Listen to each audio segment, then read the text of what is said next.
Okay, what I want to do right now in this video is we're going to plant a tomato plant. What I have here is a Big Beef. What I like most about Big Beef, it's a super hybrid, it's resistant to almost every disease. Don't confuse that with genetically modified. It's not that, but it doesn't matter, it's a hybrid. We're going to plant some heirlooms too, so you people don't worry about that, we got you all covered.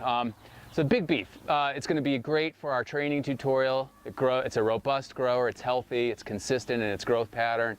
Anyway, we're going to plant Big Beef. So the planting's pretty simple. So what I want you to do is you're going to cut off the lower branches. You're going to cut off the first two for sure. Cut those off. Some people like to put it back in the hole. I don't. And on this one right here, I'm going to cut off the next one too. So maybe the first three. Okay, the tomato plant is going to root all along its stem. So you're going to plant it a little deeper than the original condition you found it in. You're going to plant it below where you've snipped off these branches and leaves. Now, in some tutorials and some guides on the internet, you'll see them planted in sideways like this and they'll arc it up. I don't like to do that because I think you can break your plant and I don't want to break it. So I'm just going to plant it straight in the ground, a little deeper than I found it. So we've already amended our soil. This is, 18 inches of good rich soil here with a clay base. So it's pretty simple. It's a pretty small plant, yet healthy. I just bought it at the spot at the home center. I'm imagining most people are going to do that. Next year we're going to go through and plant some by seed. I'm going to try to do that next year. But for now, I'm imagining what most people are going to have, something at the home center or the garden center. And that's worked for me. I prefer to grow them by seed, but I didn't do it this year. So we got it. So there it is. You just kind of dump it out. Sometimes you might have to press the sides if they're root bound. And you just get it in there. I wouldn't do anything other than this. This looks great. And then, like I say, you're going to plant it just a little deeper than where you found it. And I have this right here. This is called muddying in. You're going to muddy in your tomato plants. What I have here is this is a water-soluble fertilizer. There are several brands out there. I'll throw it out there. There's Miracle-Gro. There's, well, that's the most common water-soluble fertilizer. So something like that. Doesn't have to be Miracle-Gro. It's going to get your plant off to a really good start. Really readily available nitrogen, phosphorus, and potassium. Really fast for the plant. Organic gardener alert. You're not going to use this. If you're going to organic garden, you'll use compost tea. I'll show you how to make some compost tea, some alfalfa tea is what I mean. Alfalfa tea, I've used it before. I think it's great. I use it in combination with this. So right now we're just going to use the water-soluble fertilizer. And we're going to muddy in the plant.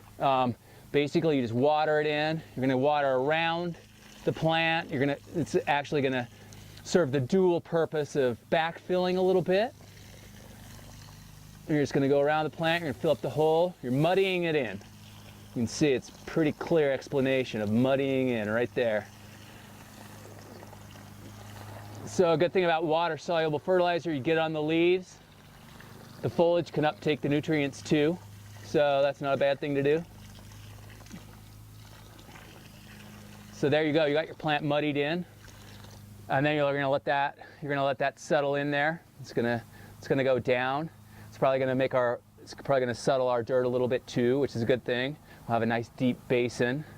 That's pretty good for now. Right now we're going to let that settle a little bit, and then we'll finish backfilling. Okay, it looks like our muddying in has been successful. The liquid has subsided. So now what we're going to do is we're going to go up right to this first leaf here. We're just going to backfill it, be kind of gentle here. Pull out some of these blobs of clay that we didn't break up. It's not going to ever happen 100%, so that's okay.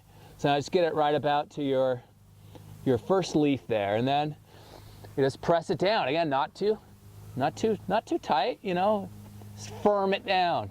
There you go. So you can see we have a nice big basin here to work with that we made. And I don't want to get too far sidetracked, but further in the season, another video, we're going to do a growing on kind of tutorial. And what we're going to do is we're going to put some slow release fertilizer on there, some more alfalfa pellets, and we're going to top dress it with compost. So pretty much by the end of the season, a little bit before the end of the season, maybe sometime in late July, this hole is going to be full. It's going to be, you know, it's going to be roots, it's going to be compost and alfalfa pellets. And so, believe it or not, we're going to kind of fill this in with the hole. And you can still water it. It's going to be porous enough that the water is going to go right down through there. So anyway, so we've planted our tomato plant. And now we're just going to fill this up with water. It's more of our water-soluble fertilizer here. Just going to fill that up.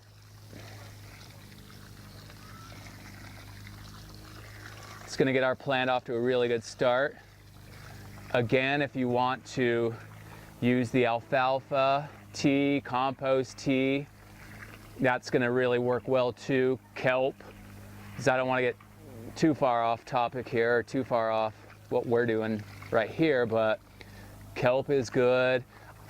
Fish emulsion works really well. I've had success with it, but the problem I have with it is it can attract cats, it can attract raccoons, it stinks. So I think fish emulsion is effective, but I think it attracts sort of varmints, I guess, if you will. And if you like it, you've used it, use it. Anyway, hope I didn't get too confusing with all that rant. But there we go. It's planted. It's ready to go. Our next video is going to be probably a little top dressing, as I just mentioned. And then we'll proceed with some future videos. Thanks.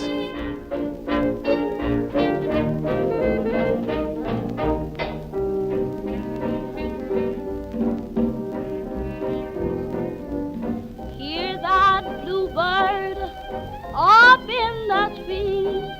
Hear him, what a song